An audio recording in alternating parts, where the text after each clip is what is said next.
ክቡር ጠቅላይ ሚኒስትር አብይ አህመድ ከቀዳማዊት እመቤት ዝናሽ ታያቸውና ከልዑክ ቡድናቸው ጋር ላለፉት 3 ቀናት በሃኖይ ቪየትናም ኦፊሻላዊ ጉብኝት እያደረጉ ይገኛሉ። የመጡበት እንግዲህ ዋነኛው ዓላማ ከኦፊሻላዊ ጉብኝትም ባለፈ የፒ4ጂ ወይም ፓርትነርሺፕ ፎር ግሮት የሚባል ጉባኤ ላይ የመሪዎች ሌቭል ጉባኤ ላይ ለመሳተፍም ነው የተገኙት።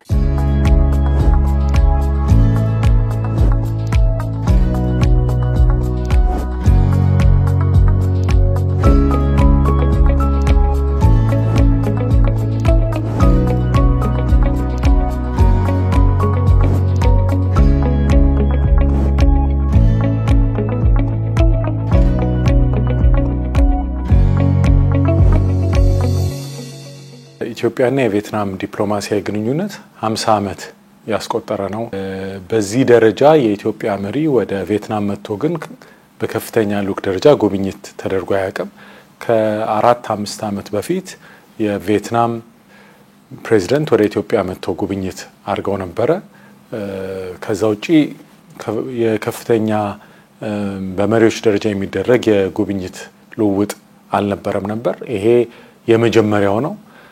በዚህ አጋጣሚ መሪዎቹ ስለ ሁለቱ ሀገራት ግንኙነት ስለ ትብብሩ እንዲወያዩ የተለያዩ ስምምነቶች እንዲፈጸሙና በቀጣይም ግንኙነቱን ለማጠናከር ያለ ቁርጠኝነት እንዲገለጽ ግንኙነቱንም ለማጠናከር ምን አይነት አካሄድ መከተል እንዳለብን ምን አይነት የትብብር መስኮች ላይ ማተኮር እንዳለብን ትብብሩ የሚመራበት ማዕቀፍ ደግሞ ምን መምሰል እንዳለበት ሐሳብ ለመለዋወጥና ለመስማማት እድል አግኝተዋል።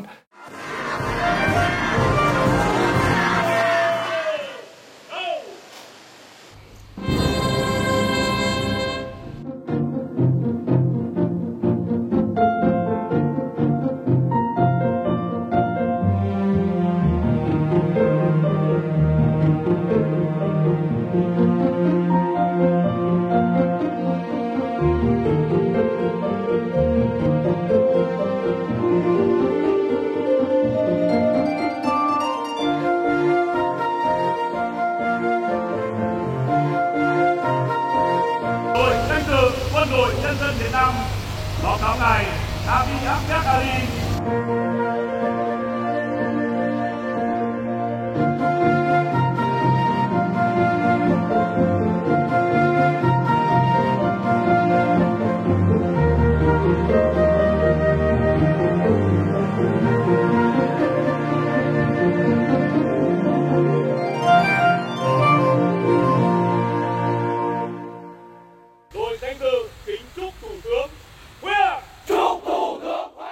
ቪየትናም እንደሚታወቀው ልክ እንደ ኢትዮጵያ በዓለም አቀፍ ጉዳዮች ላይ ፕሪንሲፕል የሆነ መርህ ላይ የተመሰረተ ዲፕሎማሲያዊ ግንኙነት የምታካሂድና መርህን የምትከተል ሀገር ናት። በሌሎች ከባቢ ጉዳዮች ላይ በአየር ንብረት ላይ እንዲሁም ተመሳሳይ አቋም ከኢትዮጵያ ጋር ተመሳሳይ አቋም የሚተራመድ ሀገር በመሆኗ መልካም የሚባልና በዓለም አቀፍ ጉዳዮች ላይ እንዲሁም በሁለቶች ጉዳዮች ላይ በጋራ ለመተባበርና ለመስራት መልካም እድል የሚፈጥር ነው ብሎ መውሰድ ይቻላል።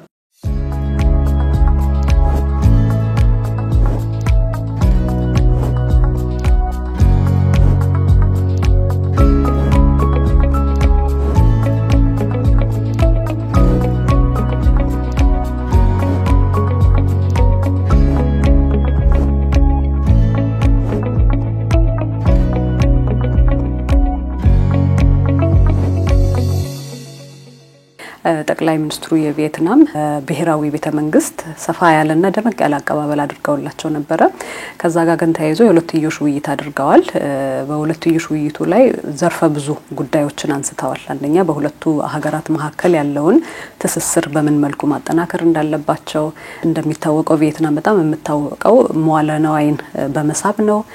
ኢንዱስትሪ ዘርፍ ላይ በግብርና ዘርፍ ላይ የነበረችበት አውድና አሁን ያለችበት አውድ ወደ መካከለኛ ገቢ ሀገራት የገፋትና የመንሰራራት ዘመን የራሳቸውን ያሳለፉ እንደመሆናቸው እኛ ደግሞ እንደ ኢትዮጵያውያን ባለፉት ጥቂት አመታት ውስጥ ብዙ አላማ ሰንቀን ጠቅላይ ሚኒስትሩ እያንቀሳቀሱ ያሏቸው በጣም ብዙ ኢኒሼቲቮችም አሉ። በተለይ በማክሮ ኢኮኖሚ፣ በኢንቨስትመንት፣ በግብርና መስኮች ብዙ ነገሮችን ለማሻሻል እየተጣረበት ባለ ጊዜ ውስጥ ከቪየትናም ጋር እነሱ የሄዱበትን ሂደትና ልምዶች ለመቅሰም አውድ የፈጠረ ጠቃሚ ውይይቶችና የልምድ ልውውጦችም ነበሩ። ግብርና ልማታቸውን በተለይ በማዘመን ነው ትልቁን እድገት ያመጡት። ቪየትናም ብዙም የማትታወቅ ሀገር ነበረች፣ ግን ባለፉት 20-30 ዓመታት ባደረጉት ግብርና ላይ በሰሩት ስራ አሁን በዓለም ላይ የቡና ቁጥር 2 ቡና አምራችና ላኪ ናቸው። እኛ ከነሱ ተከትለን 3ኛ ላይ ነው የምንገኘው። ቡና፣ ሩዝ፣ አትክልትና ፍራፍሬ ከግብርናው አንፃር ይሄንን ይዛሉ። እንግዲህ ቡና ወደ $4 ቢሊዮን ነው እነሱ ኤክስፖርት የሚያደርጉት። ብዙ ልምዶችን ልንለዋወጥ እንደምንችል እንዴት የቡና ሲስተማቸውን ሞደርናይዝ እንዳደረጉ በጣም ከፍተኛ ምርታማነት በሄክታር የሚያገኙ ሀገሮች ናቸውና በውይይታችንም ወቅት አንዱ ያነሳ ነው ይሄ ነው። ሁለተኛው በተለይ የምግብ ዋስትናን ከማረጋገጥና ሩዝን በተለይ ወደ ኤክስፖርትም ከመውሰድ አንፃር ትልቅ ስራ ነው የተሰራው። በተለይ በሩዝ ልማት ላይ ክቡር ጠቅላይ ሚኒስትራችንም የጠየቁት በስንዴ የሰራነውን ስራ ሩዝ ላይ ለመድገም እየሰራን ባለንበት ሁኔታ ላይ ከነሱ ልምዶችን ለመውሰድ ነው አንዱ ተነጋገር ነውና እነሱም በዚህ ፍቃደኝነታቸውን ገልጸዋል። ቪየትናም ከ1984 ጀምሮ ኢኮኖሚ ሪፎርም ያካሄደች ሀገር ነች። ከደቡብ ምስራቅ ኤሲያ ትንሽ ዘግየት ብላ ኢኮኖሚ ሪፎርም የጀመረች ነች። ይሁን እንጂ በጣም ፈጣን የሚባል እድገት አስመዝግባለች። በተለይም በግብርና ፈጣን የሚባለውን እድገት ነው ያስመዘገበችው። ሀገሪቷ ከድህነትና ኋላ ቀርነት በ1990 ቤቶች አካባቢ 70% የነበረውን የዜጎቿን ድህነት ሙሉ በሙሉ ቀርፋ ዛሬ በዓለም ደረጃ ከፍተኛ ምርት ወደ ውጪ የግብርና ምርቶችን እንደ ሩዝ፣ ቡና እና ሌሎች የግብርና ውጤቶችን ኤክስፖርት የምታደርግ ሰልፍ ሰፊሸንት የሆነች ሀገር ነች። በሌላም በልኩም ደግሞ በኢንዱስትሪ በተለይም በነፃ ንግድ ቀጠና ከዓለም ንግድ ድርጅት እንደዚሁም ደግሞ በአካባቢው በቀጠና ካሉት ጋር ባደረገችው ስምምነት ከፍተኛ የሆነ ኤፍዲአይ ወይም የቀጥታ ኢንቨስትመንት የሳበችና ኤክስፖርት መር የሆነ ኢኮኖሚ የገነባች ሀገር ነች። ሌላኛው ውይይት ያደረጉት የነበረው ከቪየትናም ኮሚኒስት ፓርቲ ፕሬዝዳንት ጋር ነው። ከቪየትናም ራሱ ፕሬዝዳንት ጋርም ውይይት አድርገዋል።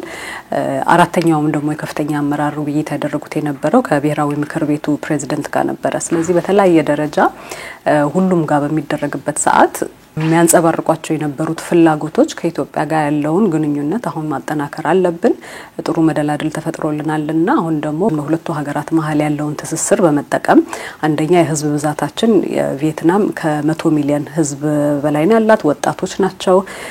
ከዚህ በፊትም የነበራቸው ከቀኝ ግዛት የመውጣትና ራስን የመቻል ትግሎች ከተረጂነት ራሳችን ለማላቀቅ የሄድንበት ያሉትን እርምጃዎች በጣም ብዙ የሚያስተሳስሩ ነገሮች አሉ።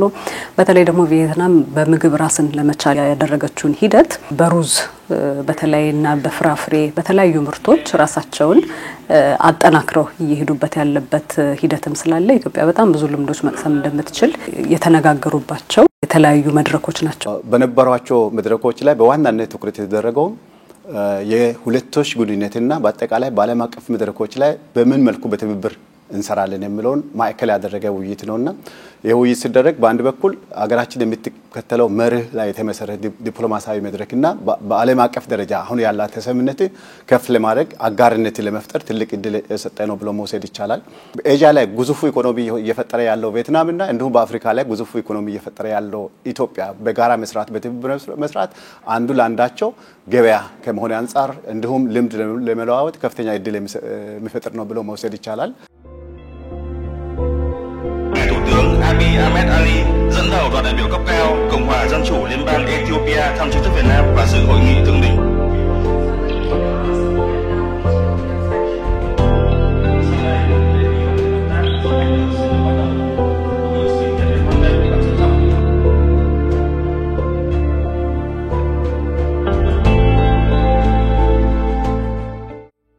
ለምሳሌ አንዱ ስምምነት የተደረገበት ጉዳይ የኢትዮጵያ አየር መንገድ ወደ ቪየትናም በረራ እንዲጀምር ነው በጥቂት ወራት ውስጥ።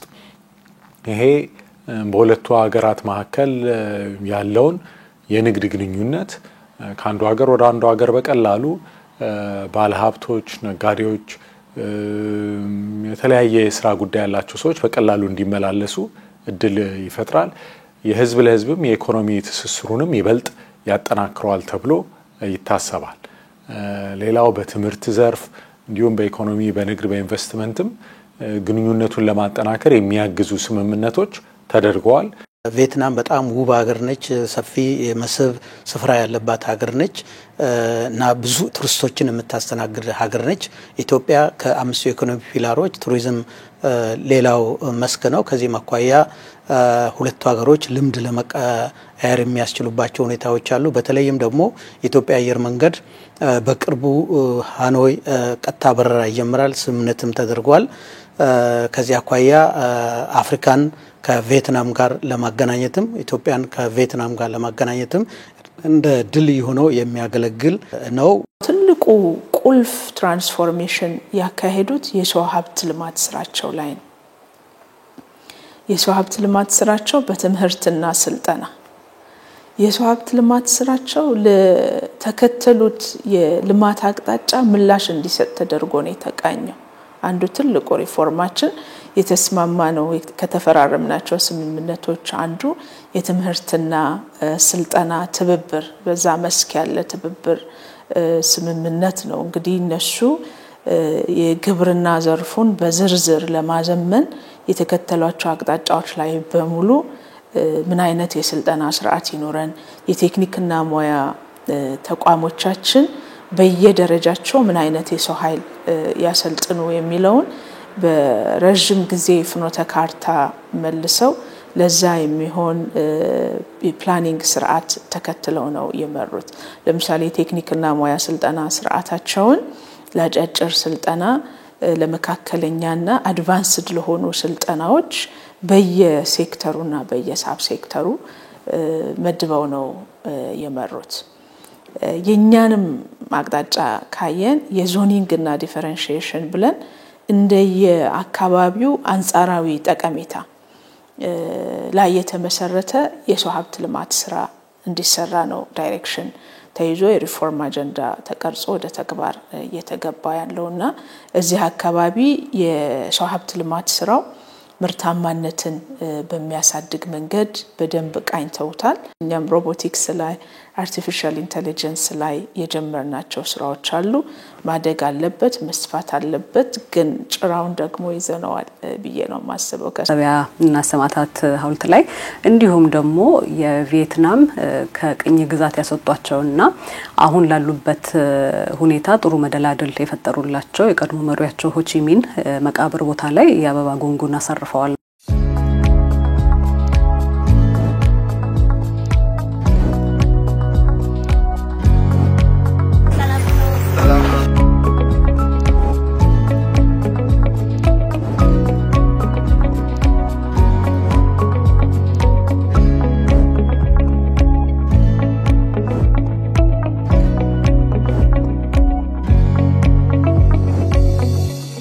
ሁለተኛው ከጉብኝት ጋር ተያይዞ ደግሞ ቶዮ ሶላር የሚባል የቪየትናም ኢንዱስትሪ ፓርክ ውስጥ ለውጭ ሀገር ኤክስፖርት የሚቀርብ ሶላር ፓናሎች የሚያመርት ኩባንያ እሱንም ጉብኝት ተደርጎ ነበር። ይሄኛው እንግዲህ ለየት የሚያደርገው ክቡር ጠቅላይ ሚኒስትሩ እንደተናገሩት የነበረው ይህ ኩባንያ ራሱ አሁን ኢትዮጵያ ላይ ላለፉት ጥቂት ወራቶች ውስጥ በሐዋሳ ኢንዱስትሪ ፓርክ ውስጥ ተገኝተው እነሱም ይሄንን ምርት ለማቅረብ እየተሯሯጡ ያሉበት ሰዓት ላይ ስለሆነ ሶላር ፓናል ማምረት ውጪ ደግሞ ኃይል ማመንጨት ላይ እንዲተሳተፉ ጥሪ ያቀርበውላቸው ጠቅላይ ሚኒስትር።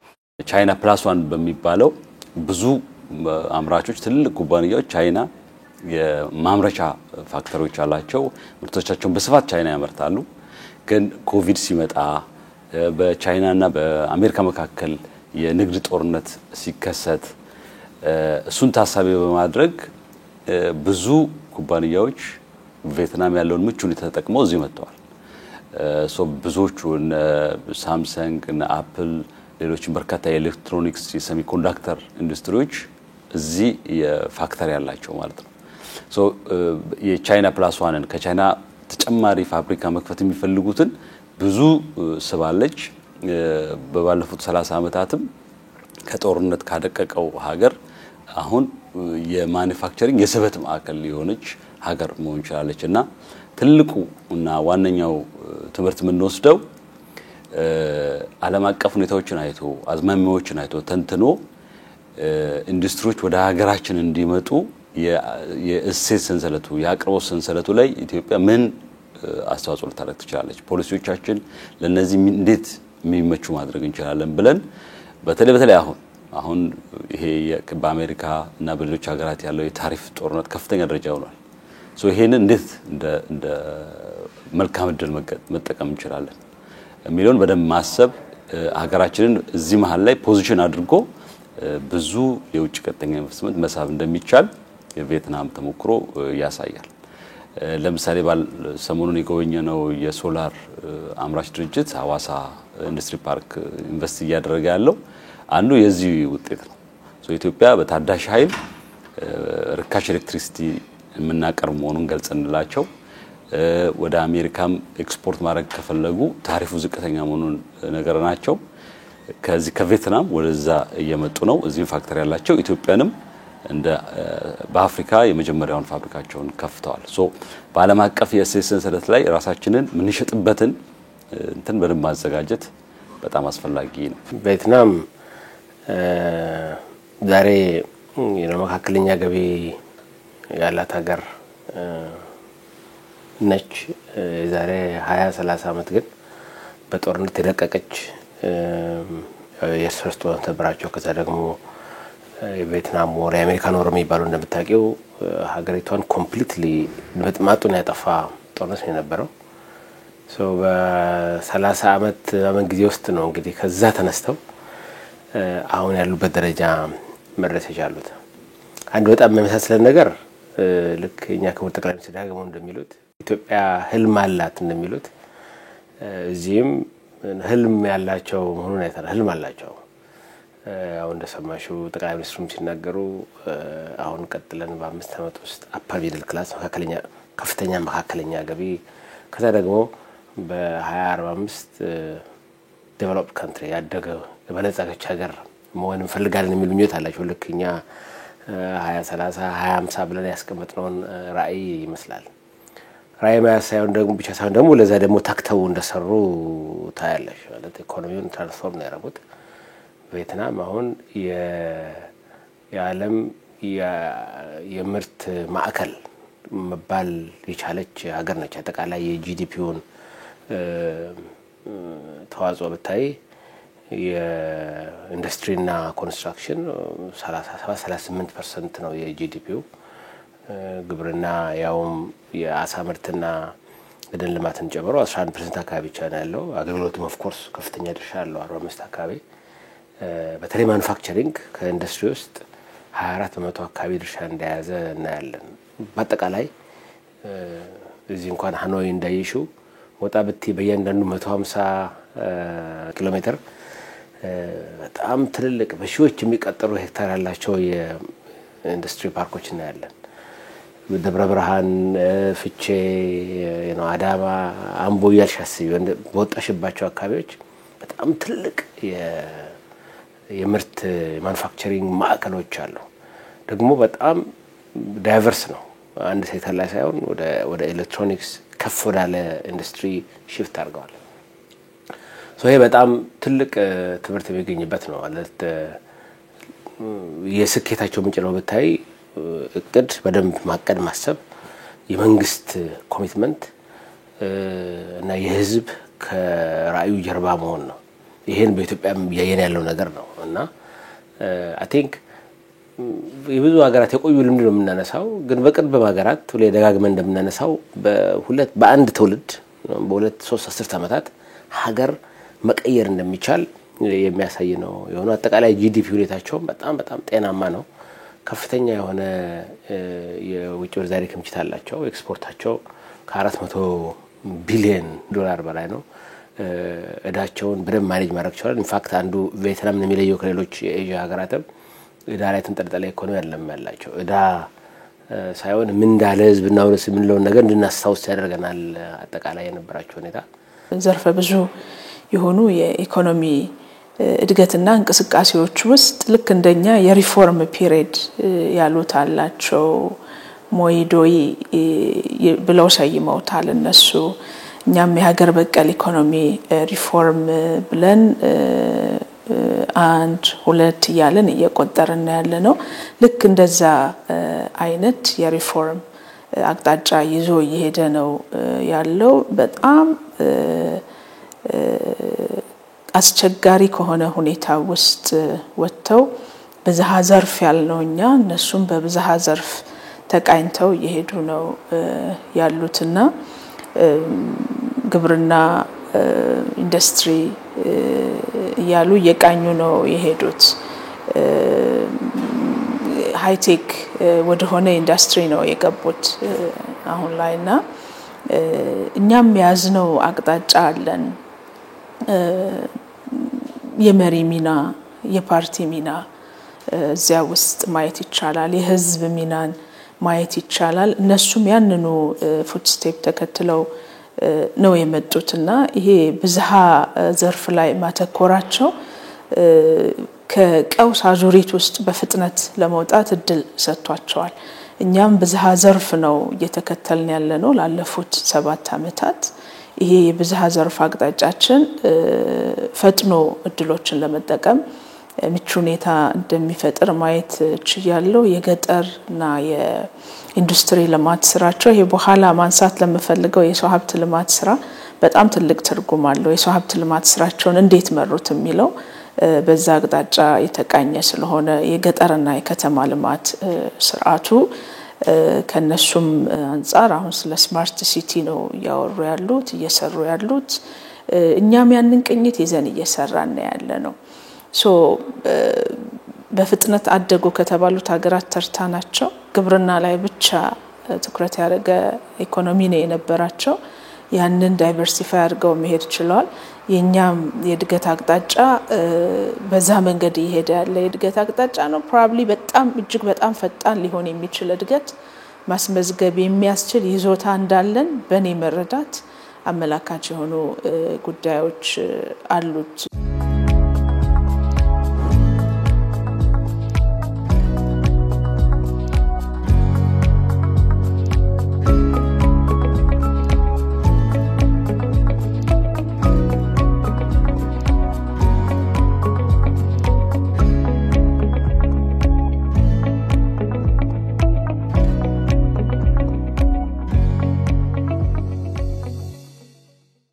ሶስተኛው ጠቅላይ ሚኒስትሩ ከልኡክ ቡድናቸው ጋር ያደረጉት ጉብኝት የነበረው እንግዲህ የሃኖይ ስማርት ሲቲ ፕሮጀክቶች ላይ ማለት ነው። እንግዲህ እንደሚታወቀው የኢትዮጵያ በጠቅላይ ሚኒስትሩ አቅጣጫ ሰጪነት ከአዲስ አበባ ውጭ ሁሉ በተለያዩ ከተማዎች የኮሪዶር ፕሮጀክቶች እያንቀሳቀስን ያለነው። ስለዚህ ከሱ ጋር ደግሞ ተያይዞ እንደዚህ አይነት ጉብኝቶች በሌላ ሀገራት የሚፈጥሩልን አውድ ምንድነው? እኛ ጋር እያደረግናቸው ያሉትን ነገሮች ለመለካት ምቹ ሁኔታ ይፈጥርልናል። መማር ያለብን ነገር መቅሰም ያለብን ነገር ለመቅሰምና በራሳችን ነባራዊ ሁኔታ ያንጸባረቅ ነው መስራት የምንችላቸው ነገሮች እንድናይ እድሉን ይፈጥርልናል። ስለዚህ እዚህም የነበራቸው ቆይታ ክቡር ጠቅላይ ሚኒስትር በ1000 ሄክታር መሬት ላይ በ3 ሎት ወይም የተለያየ ቦታዎች ላይ የተቀናጀ የመኖሪያ መንደር ስማርት ሲቲ ወይም ሲቲዝ ኦፍ ዘ ፊውቸር ብለው የፈጠሯቸው አሉና እዛ ላይ ሆስፒታሎች፣ ትምህርት ቤቶች፣ መኖሪያ ቤቶች፣ ሱቆች ተቀናጅተው ንጹህ በሆነ ማራኪ በሆነ መልኩ እንዴት መስራት እንደሚቻልና እንዴት መፍጠር እንደሚቻል አንድም ያየነው ነበር። ከነዚህ ጉብኝት ውስጥ ያየነው የስማርት ሲቲ ግንባታቸው የስማርት ሲቲ ፕሮጀክት የዚህ ኦሽን ሲቲ ፓርክ ያየነው በጣም የሚገርም ነው። እንግዲህ እነዚህ ሰዎች ወደ ሚድል ክላሱ ሚድል ኢንካሙ የበዛ ባለበት ሁኔታ የዶሮ መሀል ያለው ከተማ እንዳለ ሆኖ በጣም ተላልቅ እነዚህ ገቢ ያገኙ ዜጎቻቸው ወደ ሌላ ሀገር ሳይሄዱ እዚሁ የሚኖሩበት አይነት ከተማ ነው እየመሰረቱ ያሉትና ይሄ ሀብትን ማቆየት ነው በአንድ በኩል። ሁለተኛ ደግሞ ሌላው አገር ደው የሚመኙትና የሚያዩትን እዚያው አገራቸው እየገነቡ ያሉበት ሁኔታ ነው ያለው። ስማርት ሲቲ ግንባታቸው ሁሉን አቀፍ ነው።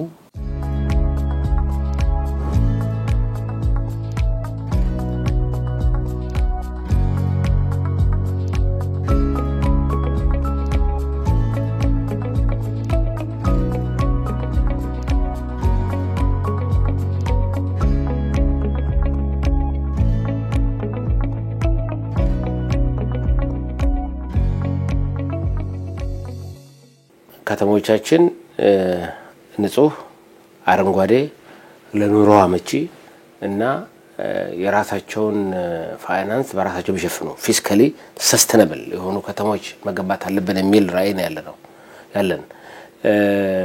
ቪየትናም ይሄን ያየሽውለም በየክፍለ ሀገሩ ተመሳሳይ ኢኒሺዬቲቭ አለ። አሁን ሆቺሚኒ ከተማ አላቸው። ሌሎች ከተሞች ላይም እንደዚህ ስማርት ሲቲ ግንባታ አላቸው። እንዳልሽው እኛም አሁን በተለያዩ ከተሞች አዳማ በታይ የህዝብ አገልግሎት ባይላርጅ ወደ ስማርት የተቀየረበት ሁኔታ ነው ያለው። አዲስ አበባ ላይ ኮሪደር ልማት ብቻ ሳይሆን ንጹህ ሌላ ከተማ ጫካ አካባቢ ያለው ፕሮጀክት ኢሴንሻሊ በዚህ ደረጃ ሊታይ የሚችል ነው እና ኢትዮጵያ ውስጥ የጀመርናቸው ነገሮች እንዴት ትክክለኛ ነገር እንደሆኑ ያሳየን ነው።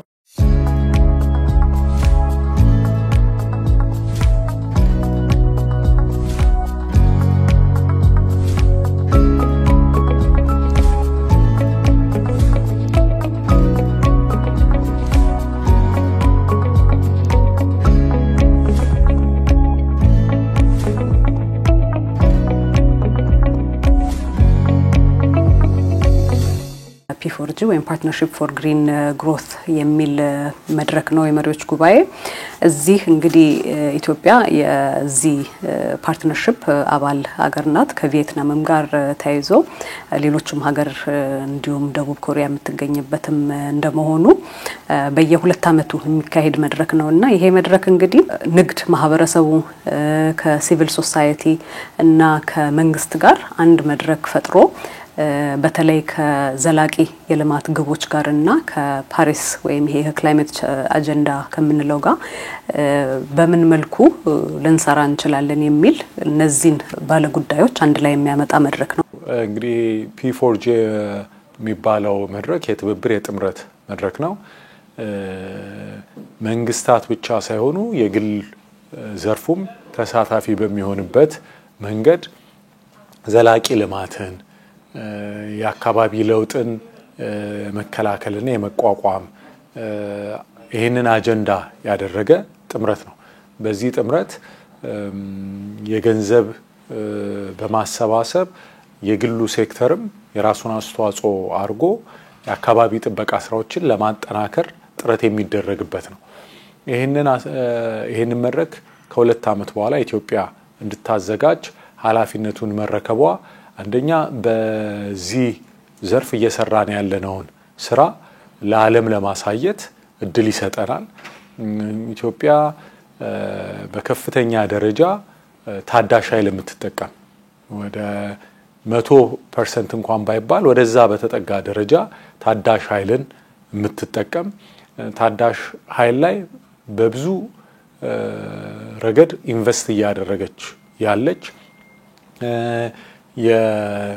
የኤሌክትሪክ መኪናን ካሁን ወደ ኤሌክትሪክ መኪና ብቻ ነው የምናስገባው የሚል አቋም በመውሰድ ከዓለም የመጀመሪያው የሆነች በጣም በስፋት በየአመቱ እንደ ባህል እየተደረገ ዛፎችን በመትከል በአረንጓዴ አሻራ መራግብር ተጨባጭ የሆነ ከኢትዮጵያ አልፎ ለዓለም የአካባቢ ጥበቃ አስተዋጽኦ የሚያበረክት ስራ የምትሰራ ሀገር እንደመሆኗ ይሄንን ለማስተዋወቅ ከዚህ ሌሎች ሀገራት ልምድ እንዲወስዱ ተባብረው እንዲሰሩ የኢትዮጵያን እንቅስቃሴ እንዲደግፉ ለማድረግ ጥሩ አጋጣሚ ይሆናል ብለን እናስባለን። ይሄ ደግሞ ከሌሎች የአፍሪካ ክላይሜት ሰሚትን ጨምሮ መሰል መድረኮች ጋር ወደ ኢትዮጵያ እየመጡ መሆኑ ኢትዮጵያ በዚህ ጉዳይ ላይ ያላትን ተሰሚነት ያላትን ተጽዕኖ እየጨመረ እንደሚሄድም ማሳያ ነው ብለን እናስባለን።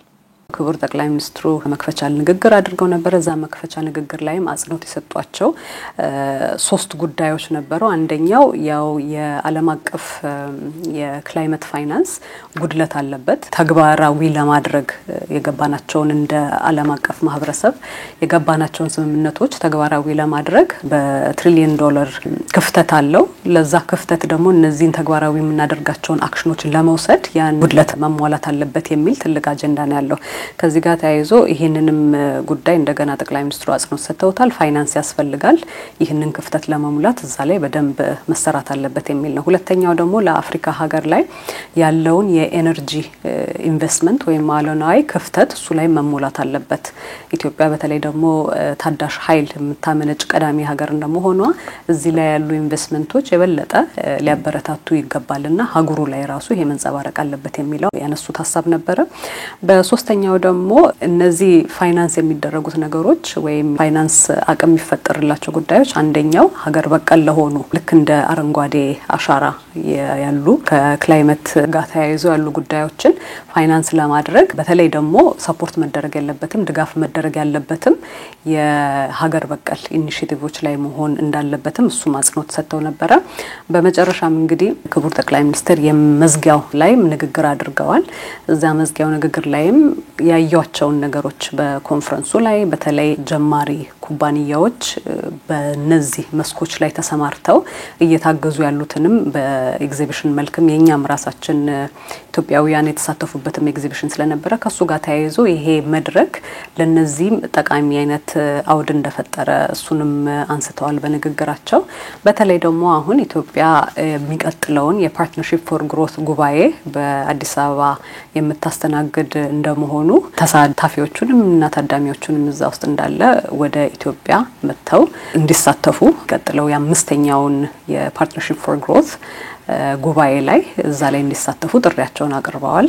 በዚህ መልኩ የክቡር ጠቅላይ ሚኒስትር አብይ አህመድ የ3 ቀን የሃኖይ ቪየትናም ቆይታ ተገባዷል።